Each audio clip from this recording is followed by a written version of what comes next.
Galera, bom dia. Bom dia. Tudo bem com vocês?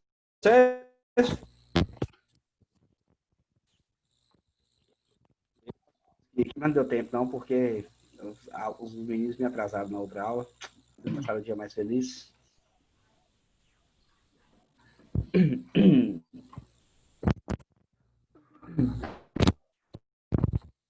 Eita, peguei o livro.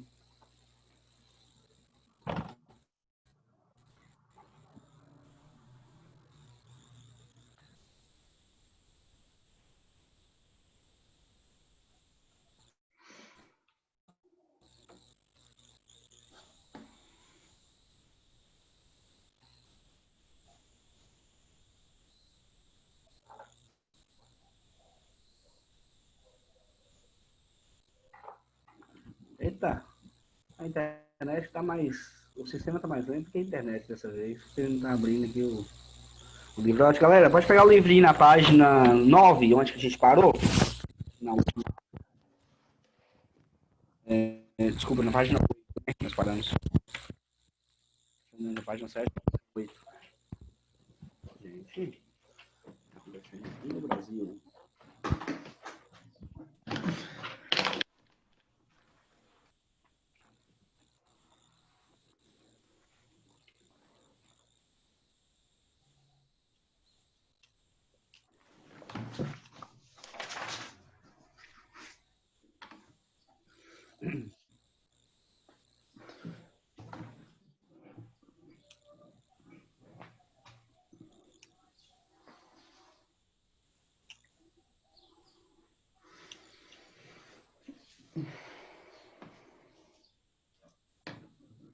Tô abrindo o livro aqui, pessoal. Tá. Na verdade, o SaaS aqui tá lento pra caramba que eu tô aqui. A internet tá tão lenta assim, ó.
Tá compartilhando aí, galera. Tá vendo aí, Lucas?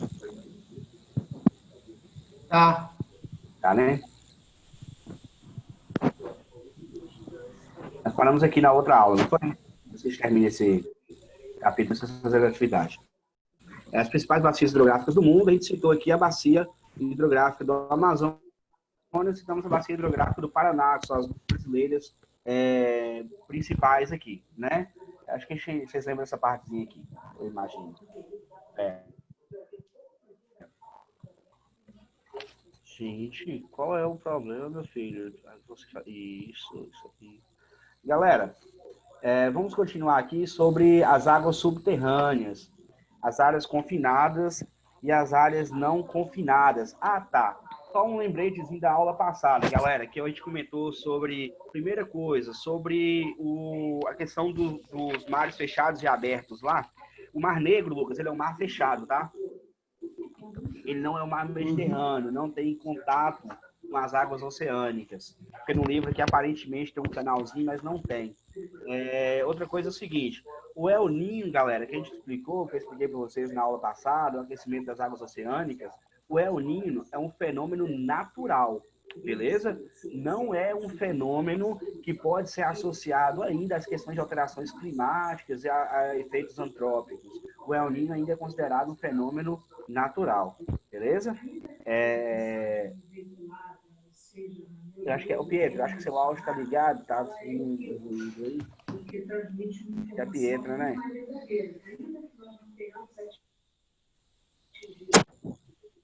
Vamos lá. Sobre as águas subterrâneas, galera. No textozinho de vocês, é importante vocês associarem. Vocês podem ter marcado no livrinho de vocês aí, que é quando eu tenho a infiltração das águas em partes internas da Terra aí, por terrenos, por rochas mais porosas, né? As rochas mais porosas que eu tenho, as áreas mais porosas, são as rochas de característica sedimentar. Pietra,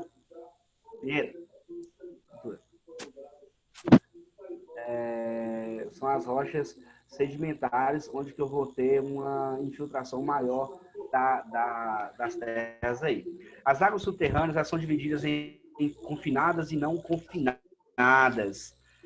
A gente tem no livrinho aqui um bloco de diagrama que explica para a gente aqui um aquífero confinado e um aquífero não confinado. O aquífero confinado é o que está abaixo da camada de solo permeável. É comum a gente chamar também essa água de água artesiana, de poço artesiano, que está abaixo dessa faixa rochosa aí, considerada impermeável. Então, o aquífero não confinado é o que normalmente aflora, é o que normalmente você tem essa água saindo, às vezes, de maneira natural, do interior da terra para a superfície, certo? A gente vai ter no Brasil 2 grandes aquíferos, né? Aqui a gente tem os principais aquíferos do mundo. O livro travou. Isso. Aqui a gente tem no Brasil, aqui a gente tem vários aquíferos nessa região aqui. Por curiosidade, a gente tem alguns aquíferos que estão abaixo do deserto do Saara. Vocês devem ter assistido o filme do Aquaman, que tem uma parte do filme lá que eles fazem justamente isso. Eles conseguiram entrar numa área que era um aquífero. A gente vai ter alguns aquíferos no deserto do Saara, abastecido por águas superficiais, aqui, principalmente da África subsaariana aqui, né? Muito bem. E no Brasil a gente vai ter 2 grandes aquíferos, que é o aquífero Guarani e o aquífero de Alter do Chão, que está destacadinho nesse mapa aqui, galera. Ó, o aquífero Guarani é toda essa mancha aqui, ele tem uma parte aqui na Argentina, no Uruguai, no Paraguai, e uma grande parte dele é a região centro-sul do Brasil. E a gente tem um aquífero de Alter do Chão aqui na região norte, que supostamente, teoricamente, de acordo com os estudos dos últimos anos, dizem que a quantidade, o volume de água do aquífero de Alter do Chão ainda é maior do que o volume de água do aquífero Guarani. As águas desses 2 aquíferos no Brasil elas são utilizadas, né? O aquífero de Alter do Chão, essas águas são utilizadas principalmente para abastecer as cidades de Santarém e de Manaus. É uma água com qualidade melhor para a utilização humana do que a água dos rios, por exemplo. É uma água com taxas de contaminação, com resíduos biológicos menor do que as águas dos rios. Então, essas águas aqui do Alter do Chão é utilizada para abastecer quase que a totalidade da cidade de Manaus e de Santarém, no Pará. E o aquífero Guarani, que está aqui, ele é utilizado tanto para abastecimento de várias cidades na região do Centro-Sul aqui, quanto para exploração agrícola, né? A gente tem uma grande utilização desse aquífero Guarani aqui para utilização agrícola. Lembra disso que a gente vai comentar daqui a pouquinho sobre a utilização dessas águas nos meios produtivos. Vocês reparam que o Brasil aqui está dividido em regiões hidrográficas, né? O que é uma região hidrográfica? É um conjunto de águas com uma ou mais bacias hidrográficas, é uma divisão administrativa dos nossos recursos hídricos que vai juntar aí uma ou mais bacias dentro das regiões hidrográficas. O governo vai criar isso para otimizar a gestão desses recursos hídricos. A gente tem algumas regiões hidrográficas aqui que a gente considera elas mais principais, a gente considera, vamos dizer, que são regiões com relevância maior em relação a outras, justamente por causa do seu ou volume de água ou impacto socioeconômico. Posso citar aqui a região hidrográfica do Amazonas, que é a bacia hidrográfica do Rio Amazonas. A gente até comentou na aula passada sobre os rios aqui da Amazônia, da margem direita, são rios com grandes potenciais elétricos por serem rios de planalto. O rio da Amazônia é considerado, o rio Amazonas é considerado um rio de planície, mas os rios na margem direita aqui são rios de planalto, né? Hoje a gente tem as maiores usinas hidrelétricas hoje construídas e em projeto de construção no Giral, território Santo brasileiro. Antônio, A gente Belo tem Monte. Isso, e tá o riozinho, os rios aqui agora para eu não esquecer, né? Eu esqueci o nome do rio. Rio Madeira, Rio Xingu. Uma outra bacia hidrográfica muito importante é a bacia do Araguaia em Tocantins, onde que no Rio Tocantins aqui a gente tem essa bacia hidrográfica, ela é a maior bacia hidrográfica do território brasileiro, 100% nacional, né? É a maior bacia em que os rios nascem e deságua dentro do território brasileiro. Haja E vista também que tem hidrelétrica no Tocantins. era a maior hidrelétrica do Brasil, nacional, 100% nacional, Tucuruíça, né? Tucuruí, antes da construção de Belo Monte, né? É um rio também, o Rio Araguaia é um rio com uma grande parte, grande parte do rio é navegável também e utiliza essa hidrovia para o transporte de soja. Então é uma região hidrográfica bem importante, então uma relevância econômica e social muito grande. Aí a gente tem, galera, a questão do Rio São Francisco, certo? Que tem uma importância muito grande, principalmente na região nordeste do Brasil, porque é um dos poucos rios perenes que a gente vai ter nessa região. O Rio São Francisco ele vai atravessar todo o sertão da Bahia. É considerado lá no Nordeste, esse Rio São Francisco é considerado uma divindade aqui para o natural sertanejo. É o Nilo do Né? Brasil. É o Nilo do Brasil, exatamente. O Atlântico Nordeste Oriental, que é essa região hidrográfica aqui, ó, vai ter uma importância política agora com a transposição do Rio São Francisco muito grande. Eu vou explicar isso quando explicar a transposição do Rio São Francisco para vocês. Aí a gente tem, falando de bacias importantes, a bacia do Paraná, que é economicamente talvez a mais explorada do Brasil hoje. É isso aí, são essas aí as principais, assim, que a gente pode apontar assim como as principais bacias hidrográficas do Brasil. A bacia do Paraguai aqui, além de ter uma hidrovia que vai ligar a bacia do Tietê, você tem a questão da vazão do Pantanal. Lembra do Pantanal, que é uma terra alagadiça? Essa água vai escoar pela bacia do Rio Paraguai. Então, as regiões hidrográficas no Brasil são regiões criadas pelo governo para facilitar a gestão dos recursos hídricos. Aí a gente tem algumas características, aspectos gerais, aqui que eu não vou entrar nesses números não, porque não tem eficiência pedagógica. Vocês vão precisar analisar isso aí. Então tá. No Brasil tem uma questão muito curiosa. O Brasil tem a maior bacia hidrográfica do mundo e ao lado, praticamente, dessa bacia hidrográfica maior do mundo, eu tenho uma região chamada de Polígonos da Seca, que é a região do sertão nordestino, que vai abranger aí quase todos os estados da parte interior do estado do Nordeste até a região norte de Minas Gerais. Toda essa área aí demarcada pelas linhas vermelhas é considerada polígono da seca. Para efeito de curiosidade, eu morava nessa regiãozinha aqui, ó. Seco pra caramba. Enfim, chove muito pouco, galera. Pra vocês terem ideia, a média pluviométrica nessa região, dependente do ano, chega a 600 milímetros anuais. É 3 vezes menos a quantidade de chuva que cai em média aqui em Linhares. Então é seco pra caramba. Aí a gente vai ter uma questão que é muito importante a gente analisar. Toda vez que a gente vai falar de polígono da seca e vocês analisarem a questão socioeconômica, vocês pesquisarem na internet, vocês vão ver uma relação com essa região, as condições de IDH da África subsaariana, por exemplo. Os IDHs das cidades dessa região é próximo dos IDHs, em alguns casos, até pior do que em algumas cidades da África subsaariana. Aí todo mundo fala assim, mas isso é por causa da seca. Não necessariamente. Porque se você pegar a região norte do Brasil, que é a região que mais chove do Brasil, você vai ter IDHs baixíssimos também. Então tem muito mais a ver com a questão de política pública do que necessariamente por culpa só na questão ambiental.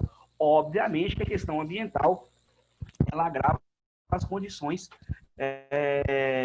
as piores condições de vida dessas pessoas. Mas o fator preponderante para a manutenção dessa miséria nesses lugares são justamente a questão das políticas públicas. No Nordeste, por muito tempo, criou-se aquela frasezinha crítica chamada de indústria da seca, onde que as oligarquias políticas daquela região, elas vão criar políticas que vão só amenizar as consequências da seca em determinados períodos do ano e não vai fazer nada que consiga promover um desenvolvimento sustentável dentro de um clima considerado semiárido. Ou seja, ano após ano, o problema vai se repetir e vai vir com soluções imediatistas que não vai resolver, de fato, o problema para as pessoas ali. Vai só amenizar e gerar lucros para quem oferece o serviço e dependência para quem recebe esses serviços. Então, essa região do Polígono da Seca aí é uma região do sertão do Nordeste, onde que há uma incidência de chuva muito pequena. Lembrando que o Nordeste é dividido em 3 zonas, lembra? Zona da Mata, Agreste, Sertão e Meio Norte. O Polígono da Seca vai pegar grande parte do sertão e a faixa de transição entre o Agreste e o sertão nordestino. Por conta desse Polígono da Seca, por essa área tão castigada, a gente vai ter o projeto de transposição do Rio São Francisco.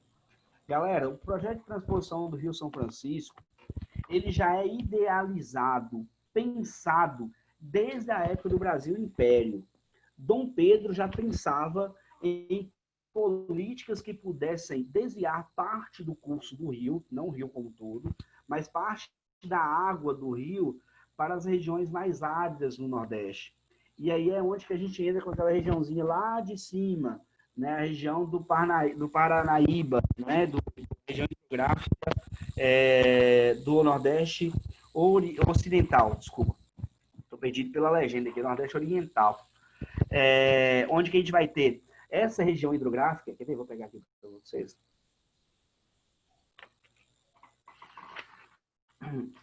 Essa regiãozinha hidrográfica aqui, ó, como uma região extremamente dependente das águas de rios considerados rios intermitentes, rios que não correm durante todo o ano no Nordeste. E essa região no Nordeste aqui, ó, é uma região que tem várias capitais e uma concentração populacional muito grande nas cidades. Ou seja, eu tenho uma área de estresse hídrico muito grande. Eu tenho uma área onde faltam recursos hídricos ano após ano. Então, a ideia da transposição do Rio São Francisco é desviar parte da água do São Francisco para abastecer esses rios aqui, para perenizar esses rios temporários dessa região e abastecer alguns açudes. Então, o projeto em si, ele consiste em canalizar água, né, do Rio São Francisco, seria desviado cerca de 1 a 3% da água do Rio São Francisco e abastecer essa regiãozinha hidrográfica aqui, perenizar rios temporários e abastecer açudes, porque além de você dar segurança hídrica às populações urbanas, você consegue também desenvolver atividades econômicas voltadas para a agricultura irrigada, por exemplo. Qual é o problema disso, galera? Qual é a crítica em relação à transposição do Rio São Francisco?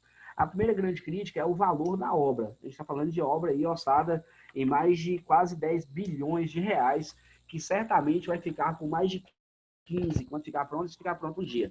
Segundo os críticos, poderíamos ter soluções mais baratas, inclusive em relação ao custo de manutenção do projeto. Porque não sei se vocês já conhecem esse projeto, o projeto consiste em desviar a água por canais e transportar essa água por gravidade. Só que para vencer a gravidade em alguns trechos é necessário bombas elevatórias. São bombas imensas que elevam essa água a determinada altitude para descer por gravidade para outras regiões. Então, essa água vai ter um custo efetivo maior do que uma água transportada por um rio natural, né? Porque você vai ter que usar uma força elétrica aí para empurrar essa água para vencer as altitudes. Então, uma das principais críticas é em relação a esse custo da manutenção desse projeto. O custo dessa água vai ficar um pouco elevado. Aí a gente tem outras questões, que é as questões ambientais, o impacto da própria obra, o impacto ambiental que a própria obra da transposição do Rio São Francisco vai provocar no meio natural. A questão é que a gente tem, esse ano, inaugurado uma fase do projeto e a gente não tem ainda um resultado efetivo dessa transposição. Existem pessoas que falam também que essa água vai ser usada por grandes conglomerados, as pessoas realmente mais necessitadas não vão fazer uso dessa água, enfim. Mas isso é uma coisa que a gente vai acompanhar aí. Por enquanto, a gente tem o projeto de transposição em andamento, beleza? Para tentar minimizar o problema da seca na região mais ao norte do Nordeste brasileiro aí. Muito bem. Se vocês quiserem falar alguma coisa, galera, só joga uma pedra aí, tá? Então, a gente tem aqui a questão da privatização da água, que em algumas regiões você tem empresas utilizando esses recursos em demasia, que vai criar uma certa propriedade sobre os recursos naturais. Agora a gente começa a entrar na parte do livro que vai fazer uma relação muito grande entre o recurso hídrico, né, recurso natural, a água, e os meios produtivos, né, e as consequências que esse meio vai trazer, que essas produções vai trazer para os nossos recursos aí, certo? Primeira coisa que a gente precisa entender é o seguinte: recurso é tudo aquilo que pode ser explorado economicamente. Então, a água ela pode ser explorada economicamente de maneira direta ou indireta. Então, a água ela passa a ser um recurso natural. Dentro das nossas atividades, galera, a gente tem esses dados aí, fornecidos pela Organização das Nações Unidas, né? Aí fala o seguinte: cerca de 8% da água consumida é destinada ao uso doméstico. Pode marcar isso no vídeo de vocês aí. Tá aqui, ó. 8% da água consumida é destinado ao uso doméstico, 22% indústria e 70% agropecuária. Só que aí, galera, a gente tem um ponto a observar o seguinte. Como é que eu faço para anotar, para eu marcar? Eu não queria fazer exatamente. Vamos lá, marca no finalzinho aqui do textozinho que eu queria marcar, não sei como é que eu marco, mas antes eu sabia. Aí tem uma observação seguinte, eu lembro que eu estou no terceiro ano, alguém me comentou assim: professor, mas então por que só a área urbana paga a maior parte do custo dessa água, né? Porque a água não é cobrada nas áreas rurais da forma que é cobrada na área urbana. Você não tem um reloginho ali marcando o custo da água, o volume de água utilizado nas áreas rurais, por exemplo. A gente tem são licenças e são ortogas que vai permitir um certo volume de água por parte dos produtores rurais. Só que aí, galera, a gente tem duas observações. Uma em relação ao consumo urbano. Na cidade, a gente não paga pela água necessariamente. A gente paga pelo transporte e pelo tratamento dessa água. A água que você recebe na torneira tem todo o tratamento, tem um custo para ser transportada para chegar à sua torneira. Então, o custo elevado da água nas áreas urbanas está muito relacionado ao custo do transporte dessa água. Uma outra coisa é em relação aos impactos. As áreas urbanas, elas vão impactar muito mais negativamente na água do que as áreas agrícolas, por exemplo. Porque dentro daquela ideia do ciclo hidrológico, a água nas áreas rurais, elas é devolvidas ao meio natural, seja pela evapotranspiração, seja pela infiltração nos solos. No caso da área urbana, a gente tem o contrário. Além da gente inutilizar praticamente a água que a gente já utiliza, que a gente transforma ela em esgoto, a gente ainda contamina outra água quando a gente lança esse esgoto nosso em outras fontes de água, né? Então, apesar do consumo urbano ele ser relativamente pequeno, o impacto que as áreas urbanas causam nos recursos hídricos como um todo, ele é extremamente relevante. Então, deve-se analisar, e isso também quando você olha esses números, né? Por exemplo, se vocês analisarem, praticamente no Brasil, praticamente todos os rios que passam no meio de uma área urbana, ele é contaminado após a passagem dele pela área urbana. Seja por lançamento de lixo de maneira direta, seja por lançamento de esgoto, enfim. Ele sempre vai sair quase que numa totalidade 100%, os rios vão sair contaminados nas áreas urbanas, beleza? Aí dentro desse uso da água, na página seguinte, a gente tem a questão do estresse hídrico, a questão da utilização dos recursos hídricos, né? A gente tem um mapinha aí, onde que a gente tem os países que mais utilizam os seus recursos hídricos, certo? Os países em vermelho, a gente está fazendo uma relação entre a utilização dos recursos e a disponibilidade desses recursos, certo? Então, esse mapinha em vermelho aí são os lugares onde que no mundo mais se utiliza os recursos disponíveis, certo? Dentro dessa ideia, se vocês quiserem anotar, vocês podem anotar. Opa, não é isso que eu quero fazer. Tá. Pera aí, galerinha. Só um minutinho. Dentro dessa ideia aqui, vocês podem anotar sobre a questão do estresse hídrico, que eu quero ampliar a tela e anotar e não estou conseguindo fazer. Não sei porquê, mas não estou conseguindo. Mentaliza que vai dar certo. O que é o estresse hídrico? O estresse hídrico é quando eu tenho uma procura por água, uma demanda de água maior do que a quantidade de água ofertada. É o que vai acontecer no sertão nordestino, então eu expliquei para vocês ali. Naquela região do norte, ali, na parte setentrional do Nordeste brasileiro, em determinadas épocas do ano, eu tenho uma demanda por água muito maior do que a oferta. Então, eu vou gerar ali uma região de estresse hídrico, certo? É o que acontece na maior parte desses países aqui. Se tem uma demanda por água maior do que a oferta. Tranquilo?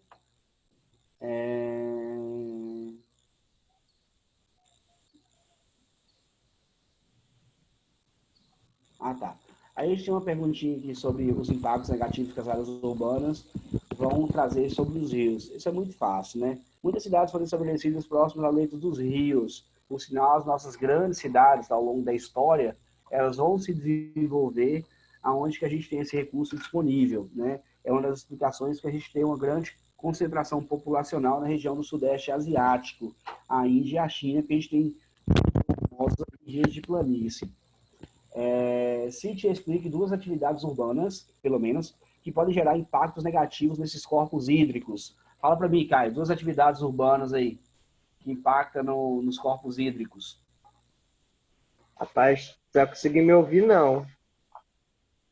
Tá me ouvindo? Estou ouvindo, Aí, sim. aqui tem um aspirador de pó. Qual era a pergunta? Impacto? Tô. Tô.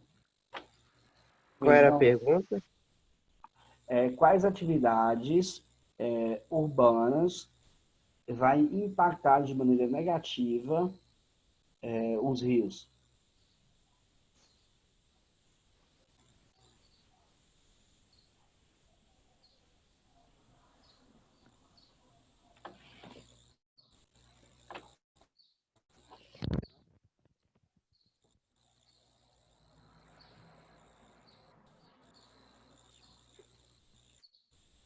Galera, vou responder pro Caio aqui. Não tô ouvindo você não, Caio. Agora realmente não tô conseguindo ouvir. Também tá mutado o telefone. O microfone, desculpa.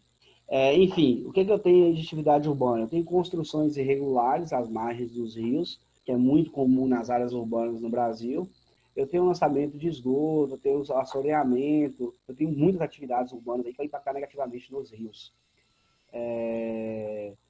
Uma coisa que os países mais desenvolvidos têm feito, principalmente na Europa, é recuperar esses corpos hídricos, né? Não é só por uma questão de beleza, mas por uma questão de necessidade ambiental, né? Porque você vai ter uma necessidade do recurso muito grande por conta da aglomeração de pessoas e os recursos estão ali com os rios, né? Então, o processo de despoluição de alguns rios, eles vão ser fundamentais para a manutenção desses corpos hídricos aí para abastecer determinadas populações. Na Europa existem muitos projetos na Europa de recuperação de rios em áreas urbanas. Um dia a gente chega lá. A gente tem projetos também no Brasil aqui de recuperar esses rios.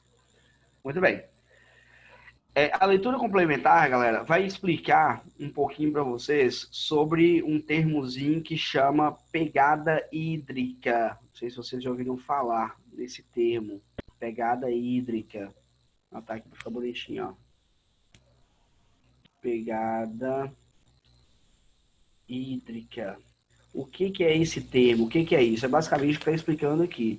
é o impacto que você vai exercer sobre o meio natural para produzir determinados tipos de produtos, mas não somente o impacto direto, todo o impacto dentro de toda a cadeia produtiva desses produtos aí, certo? Então, eu tenho, por exemplo, aqui, para eu produzir 1 quilo de açúcar... Gente, por que eu livro meu ideia? Vamos lá, deixa eu olhar no livro que fica melhor. Para eu produzir 1 quilo de açúcar, eu vou gastar 1.500 litros de água. Isso é mentira. Mas isso é considerar todo o volume de águas, desde a irrigação dessa cana-de-açúcar até a lavagem dos caminhões que transportam essa mercadoria, são consideradas essa pegada hídrica aí. Então, eu vou ter todo um conjunto, todo o gasto de água dentro de toda a cadeia produtiva desses produtos. Um hambúrguer. Eu tenho um hambúrguer que gasta 2.400 litros de água. Não é só a água para produzir esse hambúrguer. É a água para alimentar a vaca que vai dar a carne, é a água para plantar o trigo. Então, é todo o conjunto de água necessário para produzir esses produtos aí. Então, esse termo é um termo que a gente chama de pegada hídrica. Vocês podem anotar aí, tá? No futuro vocês podem precisar.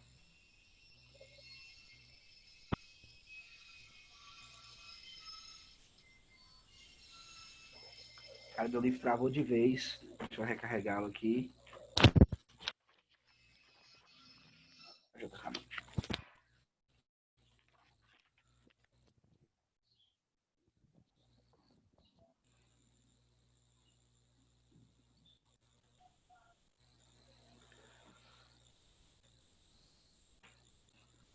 Galerinha, para finalizar, a gente tem a questão dos conflitos aí relacionado ao uso das águas, dos recursos hídricos aí.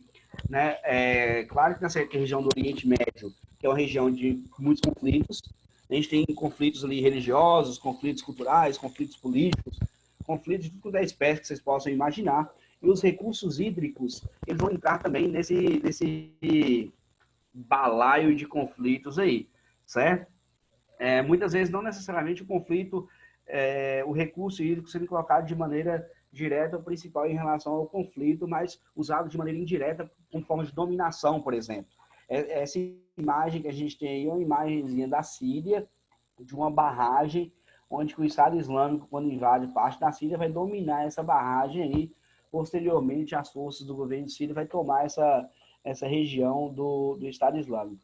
Então, é uma forma de dominação, de exercer dominação sobre os povos de um determinado lugar, principalmente numa região de deserto, região extremamente árida, como o Oriente Médio. Você dominar leitos de rios, dominar recurso hídrico, é uma forma muito eficiente de você dominar outros povos, né? Aquela guerra que teve de Israel, a Guerra de 6 Dias, né? Uma das justificativas era o domínio de uma região onde ficavam as colinas de Golã, ficavam nascentes do Rio Jordão. Então, os recursos hídricos ali, eles influenciou muito os conflitos. A gente pode citar outros conflitos também, como a Índia e Paquistão, que vai lutar por uma região da Caxemira, ali, onde a gente tem várias nascentes de vários rios principais naquela região, certo? A gente tem conflitos políticos, ideológicos no Brasil, por exemplo, a questão da exploração das áreas da Amazônia, a questão dessa região da Amazônia tem muito a ver também com os recursos hídricos disponíveis. Existem muitos debates em relação a essas águas do rio Amazonas, que o uso do transporte fluvial supostamente também provocaria impactos aos recursos. Enfim, a água ela também vai ser tema de debates e de embates políticos, militar, ideológico, por conta da sua importância, por conta da sua efetiva necessidade como tem sobre esse recurso aí. Beleza? Eu vou colocar no Alunos Book lá, a aula de hoje é a aula de hoje, depois vocês vão fazer a atividadezinha proposta para a sala de aula e as atividades propostas no SAS, galera. Não esqueçam, tá? Para não ficar depois a gente ficar fazendo atividades atrasadas no SAS, fica ruim para vocês e ruim para mim, tá bom? Eu vou fazer a chamada e depois vocês podem ficar à vontade de perguntar alguma coisa ou para sair se quiser, beleza? Aliás, eu vou fazer o seguinte: alguém quer perguntar alguma coisa? Porque, se não, eu vou fazendo a chamada e vocês podem sair a partir do momento que for respondendo a chamada. Se alguém quiser fazer algum questionamento, Não, fique tô à de vontade, boa. galera. Apareci. Apareceu, cara, você sumiu, cara. Eu fiquei esperando aqui. Pô. Ah, vou fazer um negócio aqui de aspirar o quarto. Aí tá barulho de aspirador, aí não conseguiu não. Por isso você falou que eu não ia te ouvir, entendi. Eu vou ter agora. Não, tá Mas, tranquilo. perdão. Não, tá tranquilo. Eu vou fazer a chamada. Se vocês quiserem sair quando responderem, fiquem à vontade, tá bom? De qualquer forma, foi um prazer, uma satisfação estar aqui com todos. Ana Gabriele. Primeiro ano A, galera. Ana Gabriele. Arthur. Arthur Pandolfi. Bianca. Tô aqui. Ô tio, a Ana tá. Ana, tá? Cadê a Ana? Tá aqui na chamada, pelo menos, tá aqui nos participantes. Arthur Pandolfi. Rico.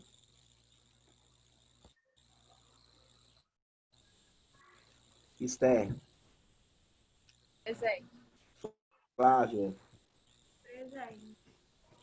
Gabriel. Tô aqui. Também tá aí. Quem?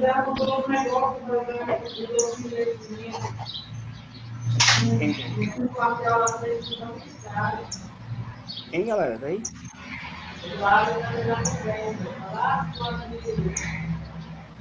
Gabriel Dazi. Gabriel Dazi. Aham. Gonçalo.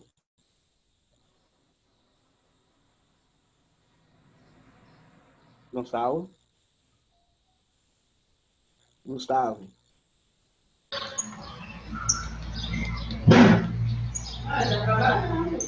Gustavo. Gustavo tá também. Gente, responde, me ajuda. Laila. Eu tô aqui. Lívia. Presente. Lucas. Lucas Garcia. Oi. Ui. Marina. Presente. Matheus. Qual? Matheus Uneida. Então só. Você? Não, Dias. Matheus Uneida faltou. Murilo. Aqui. Pedro Henrique. Presente. Pedro Nunes. Presente. Rafael. Rafael Cesano. Rafaela. Presente. Raina. Rania, desculpa, Rania. Oi, tô aqui. Perdão, Rania. Sara. Presente. Sara Gripa. Presente. Amanda Vitória.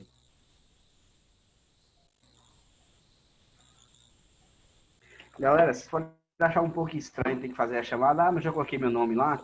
É porque, assim, como a gente vai lançar as faltas de presença no sistema, é praticamente impossível não esquecer. Quer dizer, não é que é impossível, é muito fácil não conseguir ler todos os nomes lá de vocês, principalmente porque são duas turmas distintas, diferentes. É um pouquinho complicado, entendeu? Eu acho que vocês compreendem isso aí. Fazer a chamada de maneira efetiva é muito mais fácil de não errar, né? Vamos lá. Amanda Vitória. Apesar que a gente tem um problema no primeiro ano, que eu tenho que pensar aqui nele. Amanda Vitória. Aline. Presente. Ei, Aline, bom dia. Bom dia, Ana tio. Clara. Ana Clara. Está brocochô, Aline. Antônio. Aqui. Arthur.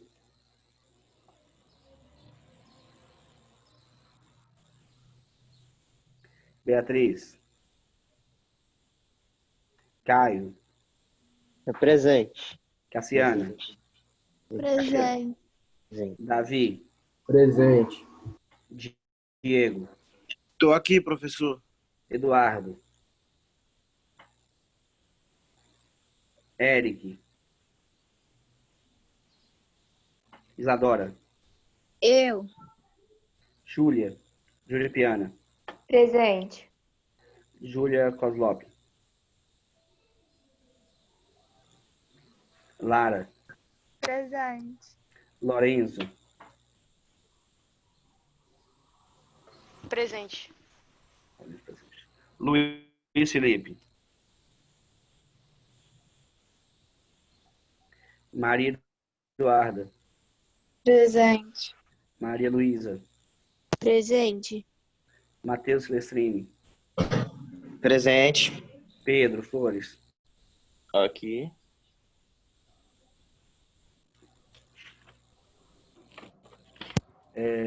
Pietra, Ricardo, Samuel, Victor, Aqui. tá repetindo aqui. Peraí, Vida tá aí, né? Amanda tá repetindo e Júlia Araújo Panela. Repetindo também? Não. Amanda Vitória Damasio Oliveira tá repetindo aqui. E Júlia Araújo Penela tá repetindo também? Professor, a Ah. Júlia e o Eric colocaram no chat que eles estão aí. A Júlia Chat, qualquer coisa aí. Eric. É, Eric Santana, né? isso. Beleza. Obrigado, galera. Pessoal, boa semana pra vocês.